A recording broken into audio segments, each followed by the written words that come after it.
আল্লাহ তাআলা কিয়ামতের দিন সাইয়েদনা নূহ আলাইহিস সালামকে বলবেন, নূহ তুমি কি দাওয়াত পৌঁছিয়েছো তোমার উম্মতের কাছে? নূহ আলাইহিস সালাম বলবেন, হ্যাঁ আমি পৌঁছিয়েছি। এবার নূহের উম্মতকে আল্লাহ জিজ্ঞেস করবেন, এ নূহের উম্মতেরা, তোমাদের নবী নূহ কি দাওয়াত পৌঁছিয়েছে? নূহের উম্মত বলবে, না আল্লাহ, আমাদের কাছে কোনো সতর্ককারী আসে নাই, কোনো নবী টবি আসে নাই, কোনো দাওয়াতও আমরা পাই নাই, আপনারাও চিনি নাই, জান্নাতও চিনি নাই, জাহান্নামও চিনি নাই।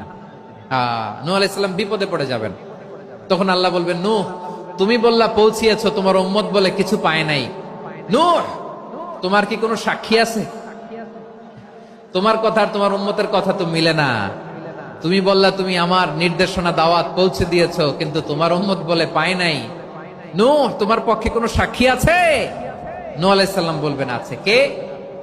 উম্মতে মুহাম্মাদি। তখন আমরা বলবো, আল্লাহ, আল্লাহর নবী নূহ আলাইহিস সালাম তিনি আপনি যা যা বলেছেন ঠিক তা তা তার উম্মতের কাছে পৌঁছে দিয়েছে।